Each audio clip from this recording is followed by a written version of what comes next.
Are you ready? Are you ready to leave 2020 behind? Even just for a little bit? Yeah, me too. So come with me. Come with me to our Aron Kodesh, our Ark, which is an artistic representation of the ancient Holy Temple in Jerusalem from the year 70 of the Common Era. Let's go there. Let's time travel. Let's time travel 1,950 years into the past. I know, that feels like a long time. But really, if we think back 6 months, it feels like forever. We've arrived at a pivotal moment in Jewish history. The Second Temple stands before us. All Jewish life centers around this holy place. At the temple, we would gather for holidays. We worshiped God there through sacrificial offerings. We interacted with the priests, with Aaron's descendants, our leaders. There was even an outdoor mall. Everything revolved around this place. It was God's house. And then a time of upheaval and disruption. Jerusalem was under siege. The Roman army had us surrounded, our city, our spiritual home, our existence threatened. No one can enter. No one can leave. We're inside the walls of Jerusalem, and it is a time of fear, knowing that the Romans are preparing to breach the city walls. It's a time of conflict, and our people disagree with how to respond. Months of shortages of food and water, isolation, the threat of General Vespasian and his legions waiting to attack, to destroy everything, our place and our people, in danger of becoming lost to history. One of our great sages, Rabbi Yochanan ben Zakkai, thought otherwise. Knowing that he couldn't leave the city, he devised a plan to bypass the guards at the gate, hoping for a chance to negotiate with the Romans. Because of the ritual sanctity of Jerusalem, burials could not take place inside the city walls. So he circulated a rumor that he had taken ill and lay on his deathbed.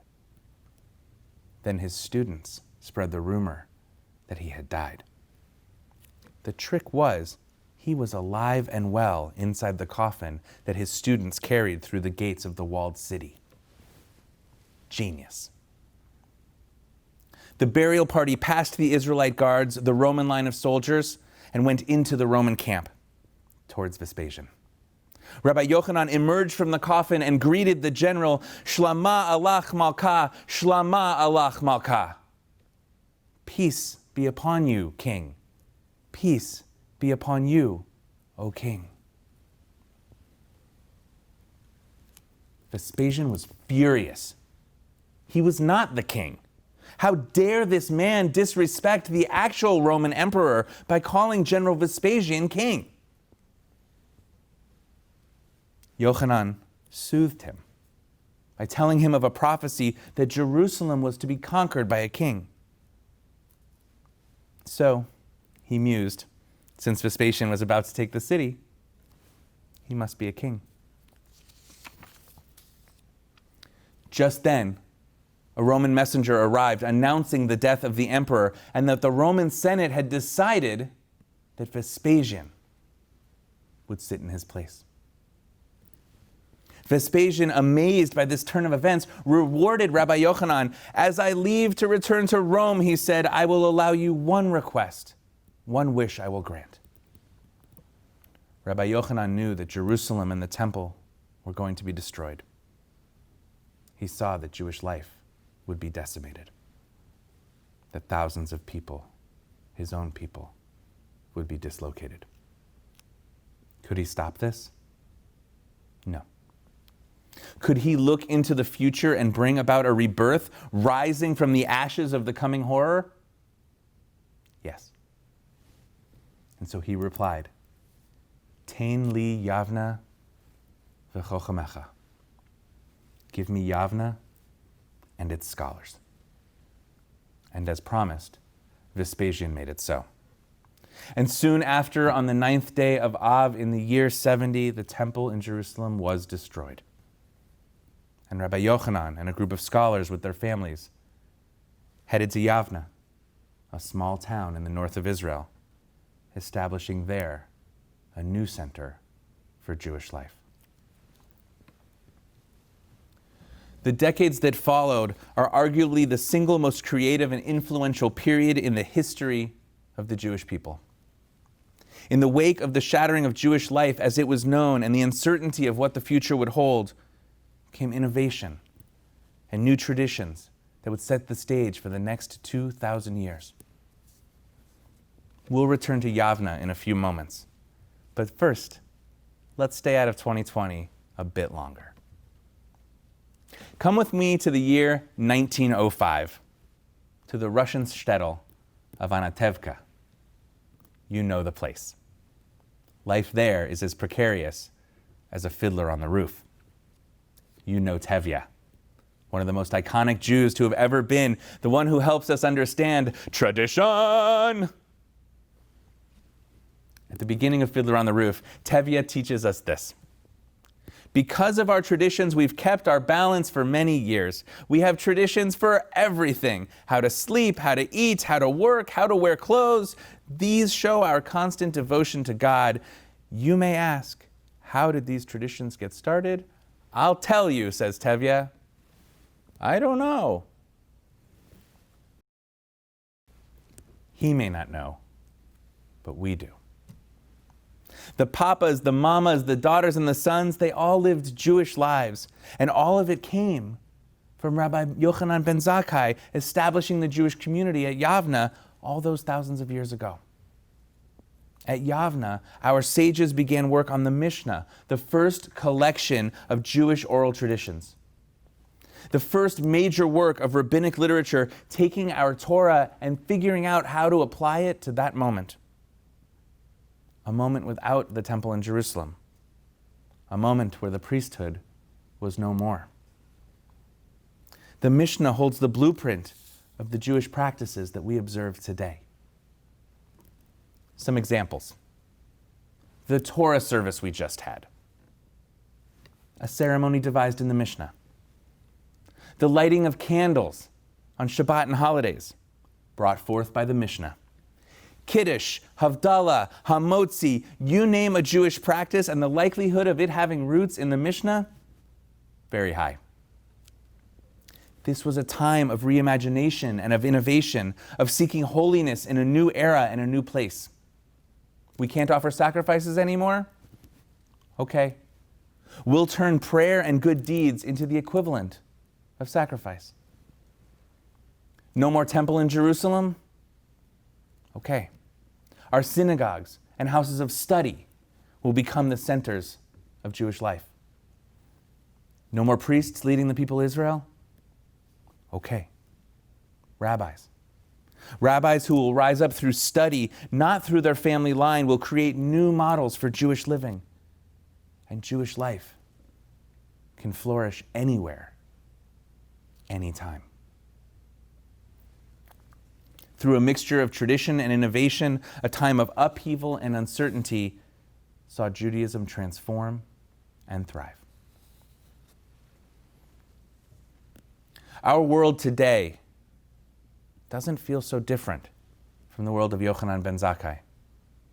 We too are at a precarious moment of worry, of factionalism and threat, and our systems are in danger of collapsing. And clearly, we're not able to be in our temple the way that we're used to. We are at another moment where tradition and innovation are both needed. We know that what is past cannot be the same in the future. We know that when this pandemic ends, getting back to normal will be a new normal. Thank God that's not new for Judaism. We are a people of hope. We are a people who don't give up. Over the centuries, Judaism has emerged from these historical turning points stronger. Each of us is living proof that community and worship and mitzvot can happen anywhere, anytime. As we enter this new year, the challenges and changes of the past year weigh on us. And ahead of us lies a year waiting to be revealed. So today, we stop. We stop to celebrate, to reconnect with God, with tradition, and with a renewed spirit of innovation.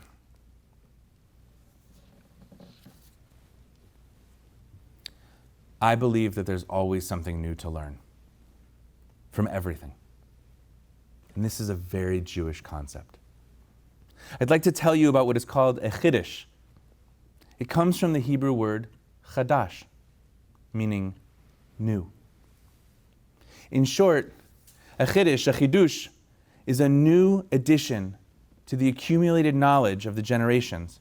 It's when someone takes something from its original source and draws something new out of it, adding twists to interpretation of a law or a text or an ideal that's already grounded in our tradition. A chidush is when you add a layer of some surprising discovery or invention. It's what Yochanan ben Zakkai did at Yavna. It's what our sages did in the Mishnah. It's what Reformed Jews have been doing since the beginning of our movement. It's what you do. It's what you do when you change up your Bubby's soup recipe. It's when you learn a new tune to a Shabbat blessing. It's what happens when you speak to God in a new way, in a moment of silent prayer. It's what our temple's been doing for years, and most especially in these past 6 months. Taking what we originally had, tradition, and drawing out of it what we need for this moment in our people's history, innovation. I'd like to share with you one that I found really special.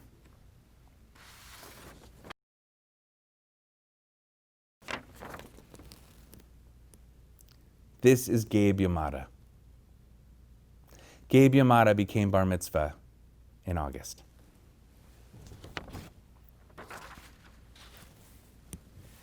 I love the way that we mark the beginning of Jewish adulthood here at Temple Emanu-El.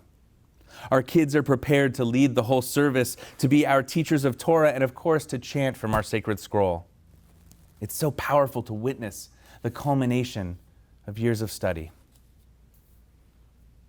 But Gabe's bar mitzvah was different. It wasn't here on our bima. It was held at home, on Zoom. On that day, we did not open the ark.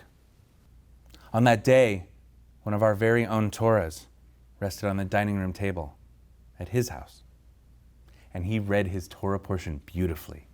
He led the service with poise, and we celebrated together. This was not the bar mitzvah he imagined, but his bar mitzvah became a living, breathing chidush. It was our temple's first online Zoom mitzvah. It was held right at the intersection of tradition and innovation. How special to see a Torah in this young man's home. Look at that. I'm still quelling.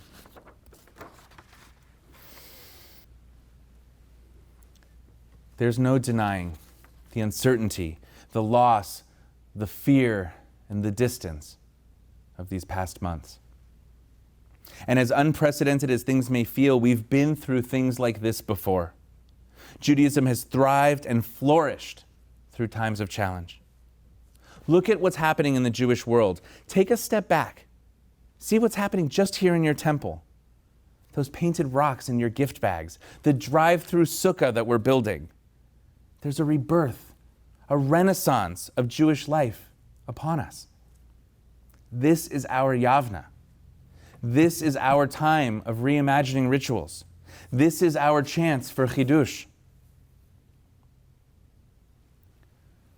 Rosh Hashanah calls us to reflect on where we have been and where we are going. Knowing the struggles of recent days, 5781 is here, offering us the chance for something new and exciting. And I'm looking forward to being on that journey with you. 2020 will be a defining moment in history. And for the Jewish people, 5,781 will be a chidush. Let us blend tradition and innovation and trust that we have thrived through times of uncertainty, not in spite of what happens, but because of it. From Jerusalem to Anatevka, from Yavna to Sarasota, with those generations past and for those to come in the future, it is our task to make the center of Jewish life, to make the center of holiness, wherever and whenever we are. What will we be remembered for when we are the tradition and the future generations are the innovation?